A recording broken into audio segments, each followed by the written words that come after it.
Welcome to Fortune Forecast.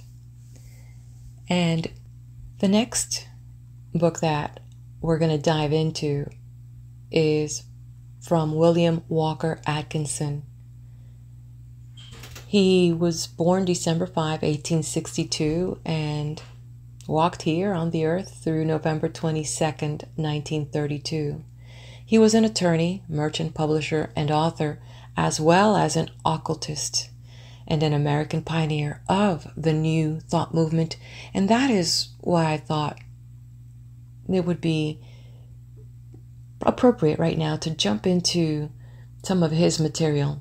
He wrote an estimated over 100 books in the last 30 years of his life. And so the book we're going to dive into now is The Thought Vibration, or the Law of Attraction in the Thought World, by William Walker Atkinson. If you're ready, let's start with the preface. In December 1901, William Walker Atkinson, in assuming the editorship of the popular magazine New Thought, introduced himself to the readers of that periodical in a memorable article. That article contained a clear, ringing, forceful statement of his individual creed, than which nothing can afford a deeper insight into the character and inner self of the man whose name appears as author of this book. It is the crystallized expression of the world principles, the truths, which his writings seek to illuminate, and in my opinion should be read by every student of his works as the key to the philosophy he teaches. For this reason, there has been prefixed to this, his latest book, under the title My Working Creed, the most vital of the fundamental beliefs enunciated by Mr. Atkinson in that famous introductory statement of 1901. None can read the recurring, ringing "I believe" of this author without feeling an answering thrill of exaltation and power. To those who read this book, I would say, imbue yourself thoroughly with the broad and beautiful spirit of those few preliminary paragraphs, that you may pass on understandingly to the perusal of the teachings which follow. Those who have an opportunity to refer to the article from which this creed is taken should do so. It tells of the work, the material success, followed by overstrain, physical and mental breakdown, and financial disaster, which marked the earlier years of William Walker Atkinson. It shows how he came to know that he now holds to be the truth, and how, in his own life, he has demonstrated its value. For from mental and physical wreck and financial ruin, he wrought through its principles perfect health, mental vigor, and material prosperity. Mr. Atkinson, during the many years of his connection with the magazine New Thought, built for himself an enduring place in the hearts of its readers. For 4 years, his literary work was confined to its pages, including, in addition, 3 books for its publishers, and an article after article of wonderful strength and vital force flowed from his pen. During this time, several series of lessons appeared under varying titles in regard to the application of the law of attraction in the thought world, lessons which created a sensation and exerted a wonderful influence upon the lives of those who applied their principles. They were written in Mr. Atkinson's own sparkling, intimate style, teeming with thought, force, energy, fire, but shorn of all atmosphere of the study, all attempt at fine writing, polished periods, or dignified metaphor, and all affectation or assumption of superior learning. One of Mr. Atkinson's cardinal principles is stand on your own feet, and he deprecates any attempt to read infallibility into his writings. For this reason, we have again prefaced the present work with a foreword in which he seeks to instill into all students of New Thought, whether as expressed in his writings or in those of others, the quality of self-dependence. A reading of this foreword will give the student a clear idea of the attitude of mind in which Mr. Atkinson thinks this and all other individual interpretations of life should be approached. With my working creed and the foreword as guides, the present reader should enter upon thought vibration, the book proper, in a spirit calculated to extract the greatest possible value. Thought vibration embraces 2 series of the vital lessons mentioned above, with some additional articles by Mr. Atkinson following out the same line of teaching. The order of the lessons has been somewhat changed in the combination, and for further continuity and clearness, new lesson titles in the form of chapter headings have been selected. The publishers have preferred to retain the familiar unstudied style of the lessons as originally written, rather than to subject the articles to the literary revision by the author, which usually precedes publication in book form. They contend that Mr. Atkinson's mightiest influence, his greatest strength and power, lies in his simple, straightforward, and at times even colloquial language, the kind which even my little son can understand, as wrote in gratitude one earnest student. It is such writing that the world needs, writing which can be read and apprehended by the little sons of the world, whether known as children or as men. There is a great deal of so-called fine writing on new thought subjects, beautiful sentences full of high, though sometimes misty thought, but this world needs common, practical, everyday application of this thought. Where there is one reader of the literary masterpiece, there are 100 readers, plus even that other one, for the book written as a keen, live, human man talks, and written about the difficulties, the problems, the possibilities of the average citizen of the world. This is a truth Mr. Atkinson has mastered, and it is with intention he casts from him the restrictions of an academic style. He speaks always, not in dignified tones to the public, but in the language of a friend to you. It can be said of him in praise, as of another before him. The common people heard him gladly, the highest, most enduring tribute that can be paid to a leader of men. Recognition is due to Lewis Radford Wells for the revision of the proofs of this book, the selection of its title and chapter headings, and the ordered arrangement of the lessons. Written by Franklin L. Berry, editor of New Thought, June 15, 1906, Chicago, Illinois. Foreword. I am in receipt of a letter from an earnest student of New Thought, who writes me that he is endeavoring to put into practice the teachings for which I stand. That is all right. I think he will get some good out of the practice. I know that I do. But here is where the trouble comes in.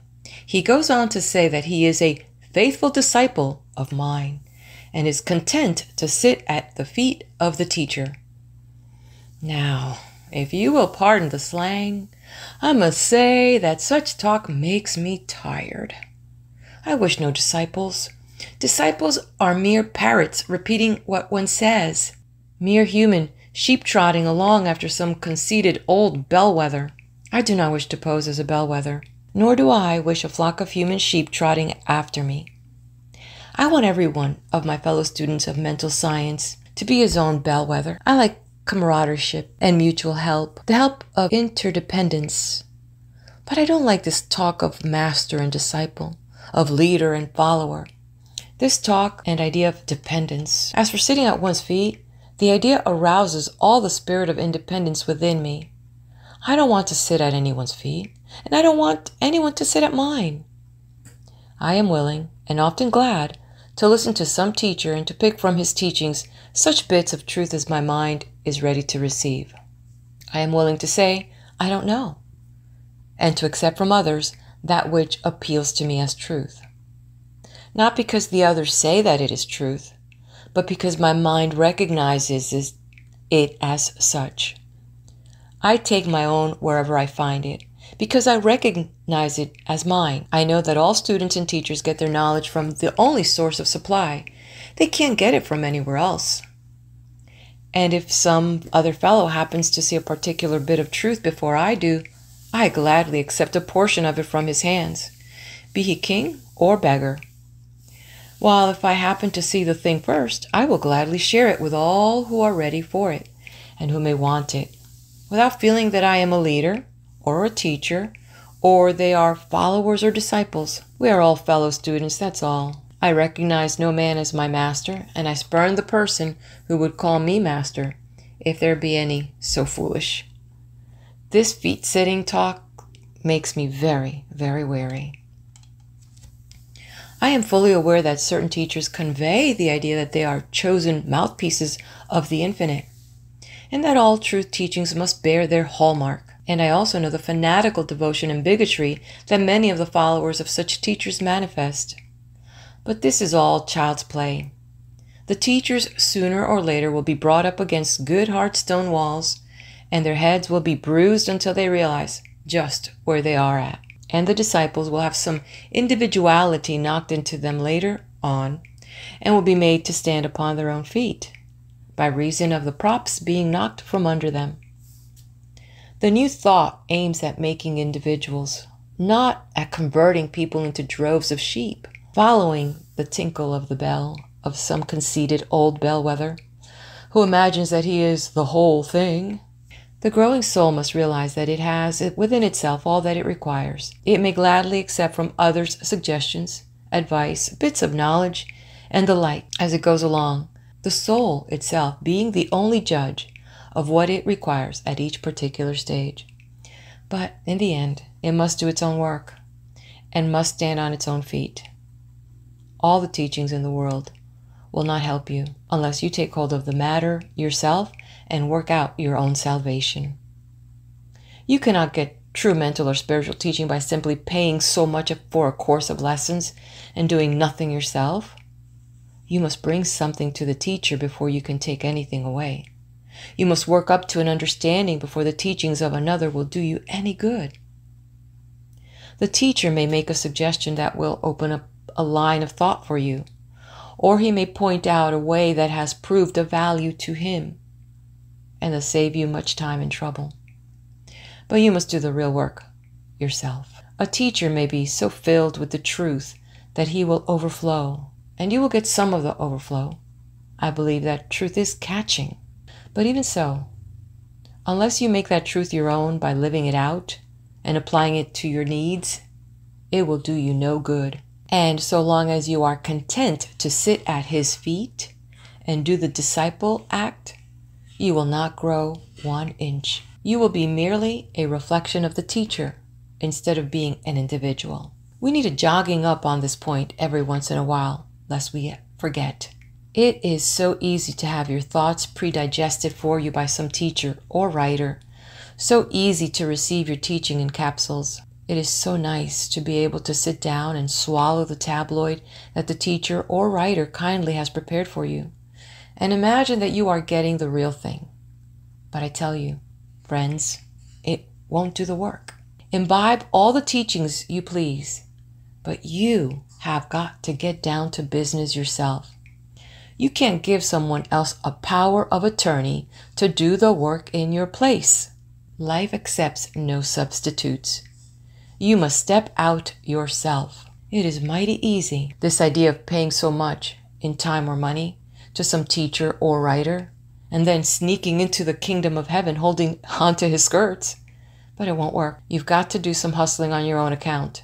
And don't you make any mistake about this fact. Many of you are running around after teachers, preachers, prophets, seers, illuminated souls, and whatnot, expecting that your little fee for courses of lessons, private teachings, and all the rest is going to land you right up in the front rank. Don't you believe a word of it. You've got to go through the motions yourself before you will attain anything. You can't sneak in that way. It won't work.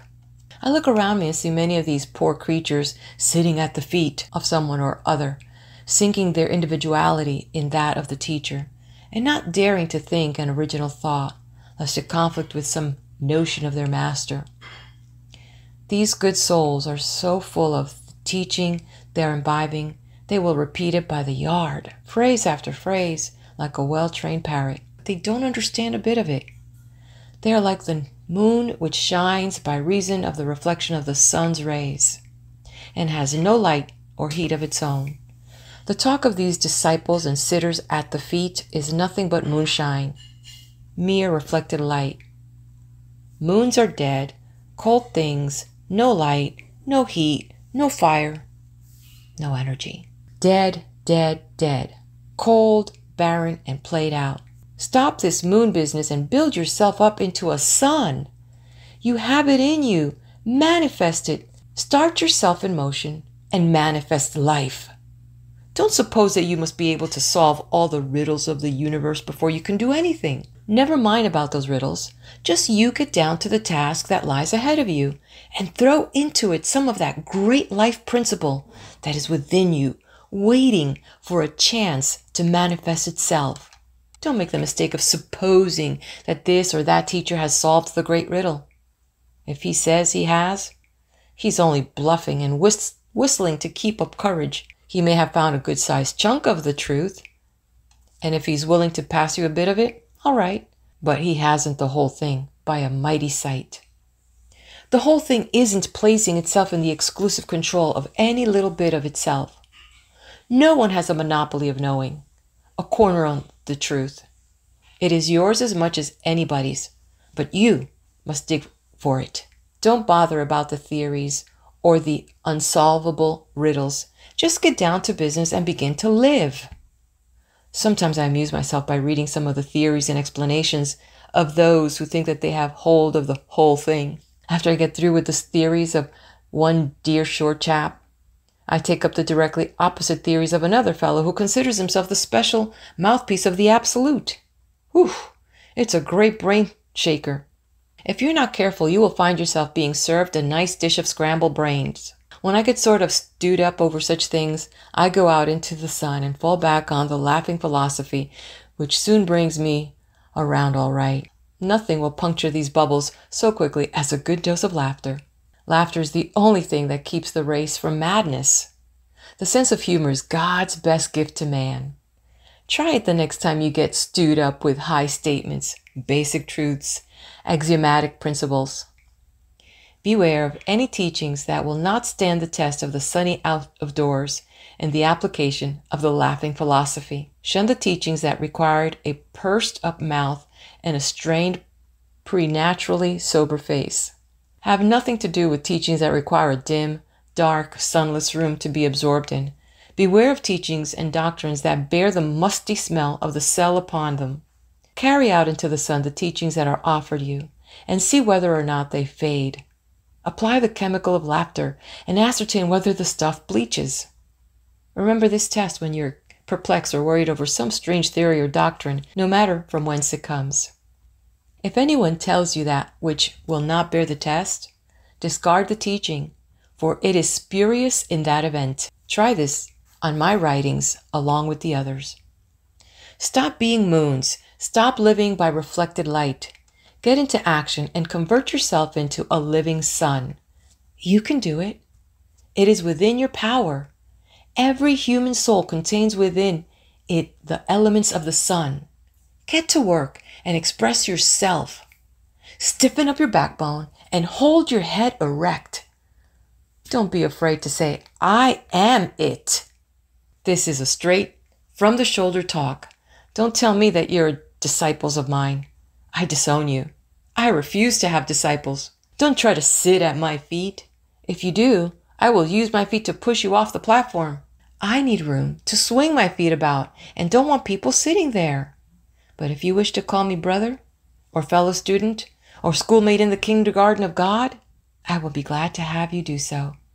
That's all we are, after all, little babes tugging away at the breast of the Absolute.